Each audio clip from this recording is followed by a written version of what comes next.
저는 오늘 그 고려전기 궁궐구조와 합공간의 의미로 발표를 맡은 김보광입니다. 이 첫 발표라서 조금 떨리기도 하고요. 제 글은 일단 흔히 궁궐을 이야기할 때 내조나 외조 또는 뭐 내정, 외정 이런 식으로 이 궁궐을 어떤 이 정치적으로 구별을 해서 사용하는 그런 경우가 있습니다. 또 한편으로는 정전이나 편전, 침전처럼 궁궐을 어떤 이 구조와 관련해서 또 구별해서 사용을 하기도 합니다.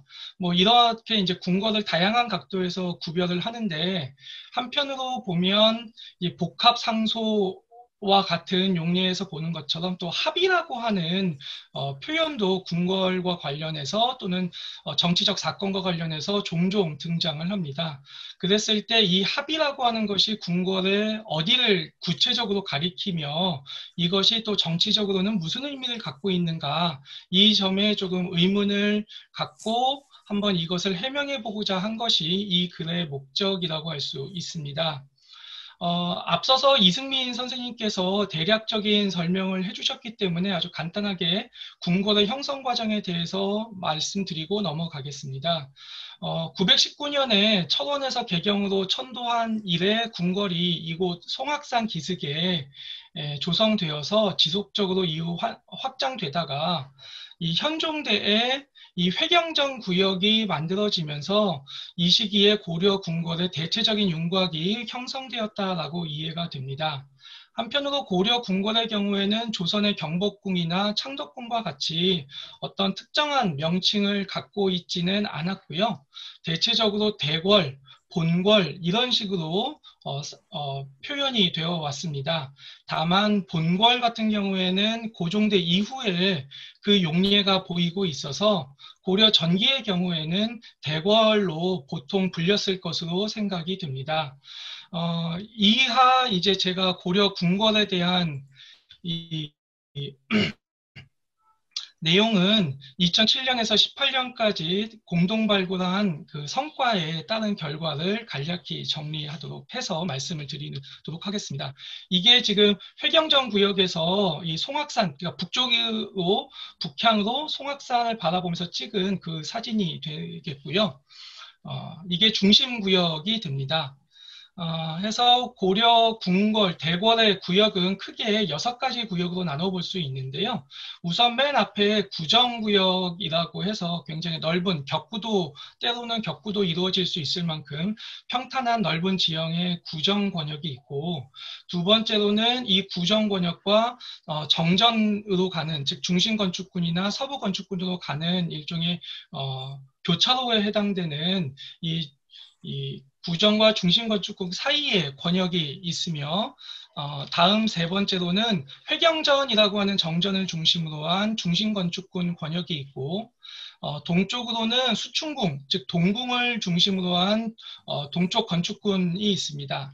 그리고 서부 건축군이라고 해서 건덕전을 중심으로 한 구역이 있고요.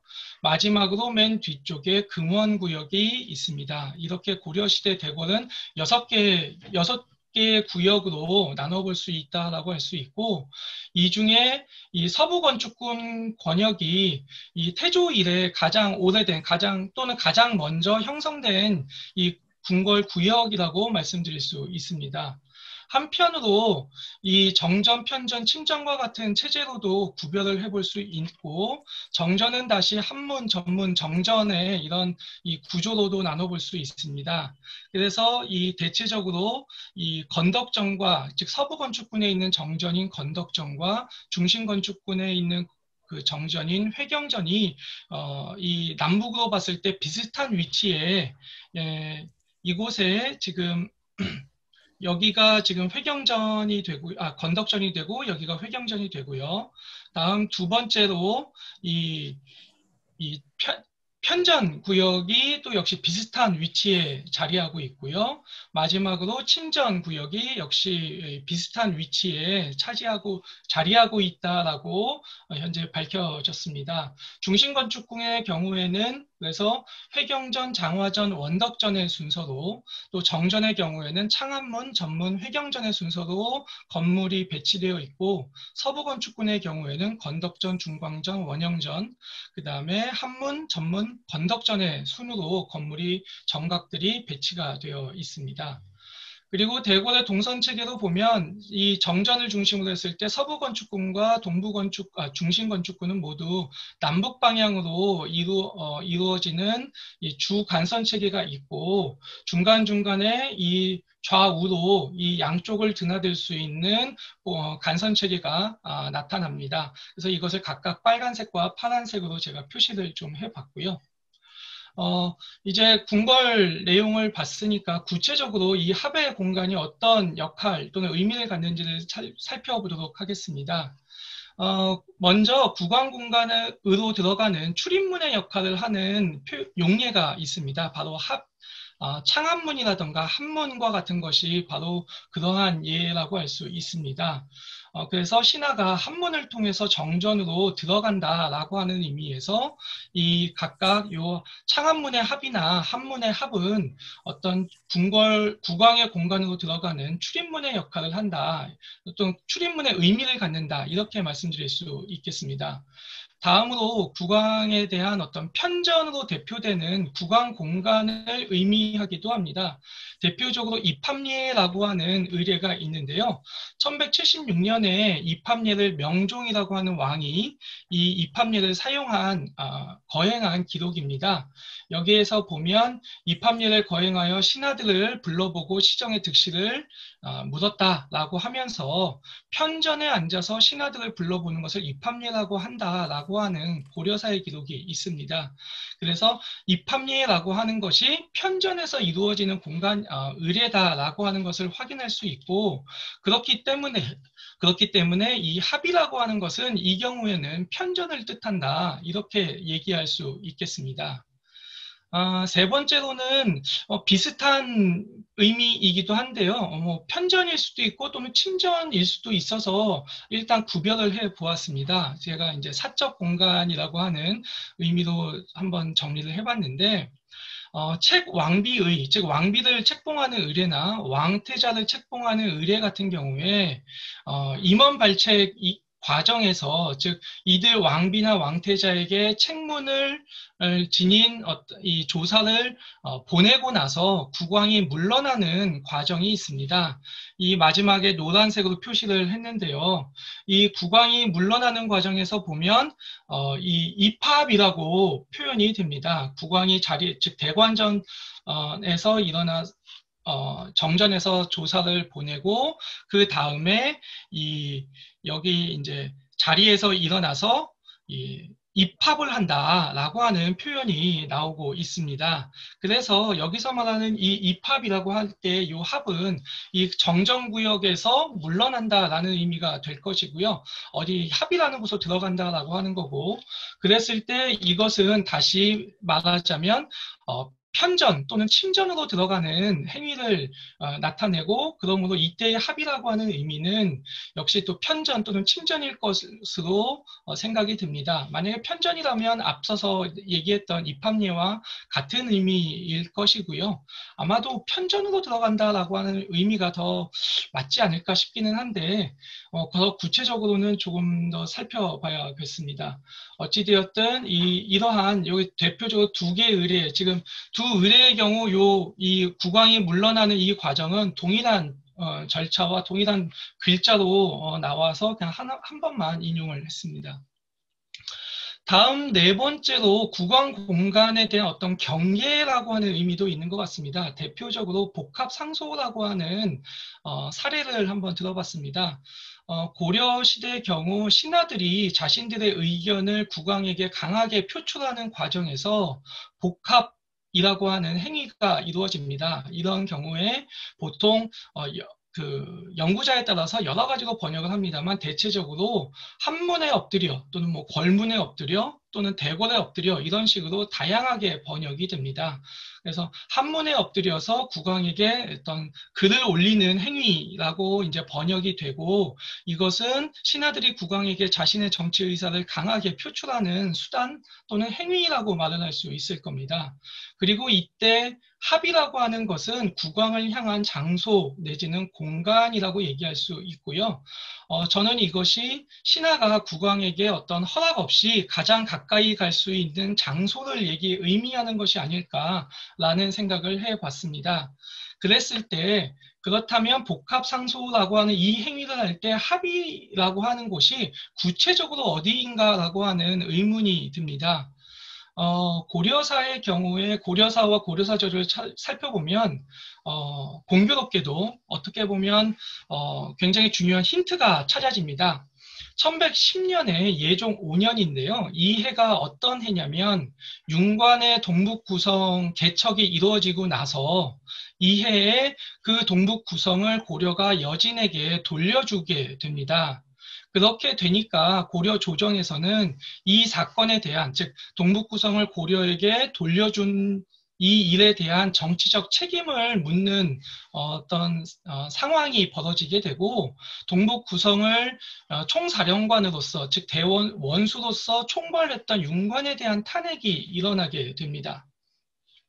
바로 그 윤관에 대한 탄핵을 하는 과정의 한 일환인데요. 동일한 내용입니다. 재상 최홍사와 김경용 등이 대검과 더불어서 이제 상소를 하는데 윤관에 대한 패군지죄라고 하는 죄목으로 탄핵을 하니까 왕이 이것을 허락하지 않고 그냥 임내했다라는 거죠. 그러니까 최용사 등이 이제 여기에 대해서 더 강력하게 한번 항의를 또는 호소를 하는 과정인데요. 고려사와 고려사 저료에 동일한 내용이고 동일한 사건이 적혀 있고 거의 대부분 동일한 글자로 문장으로 되어 있습니다. 근데 유일하게 여기서 노란색 경광펜으로 표시한 것과 같이 이 최홍사 등이 국왕에게 호소하는 장소에 대해서 이 부분만 다르게 표기가 되어 있습니다.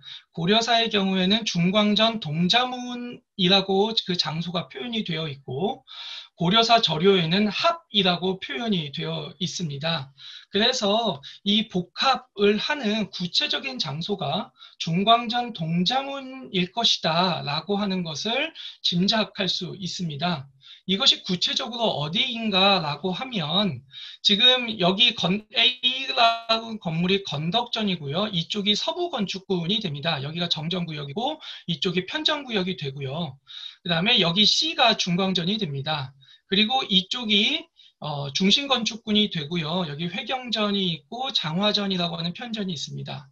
그리고 이 서부건축군과 중심건축군 사이에 여기 문지가 하나 있고 이 문지는 각각 여기서 보시는 바와 같이 중강전으로부터 오는 동선, 그 다음에 이곳에서 정전으로 가는 동선이 만들어지는 위치에 있습니다. 그래서 정전과 편전, 이 두 건축군의 정전과 편전을 모두 아우를 수 있는 위치에 있는 문지가 이 동자문일 것으로 지금 발굴 결과 이제 짐작이 되고 있습니다. 이곳에 정면 3칸, 측면 2칸에 문지가 있어서 이 문지가 중광전의 동쪽 동자문이라고 하는 것이 아닐까, 그리고 이것이 고려사 저료에 표현된 합이라고 하는 의미가 아닐까 하는 것이며 그렇다고 했을 때 합이라고 하는 것은 국왕 공간의 어떤 경계선, 그러니까 여기에서 지금 신하들이 어떻게 보면 왕에게 호소한다라고 얘기할 수 있고요. 그렇기 때문에 여기가 지금 여기가 한문인데요.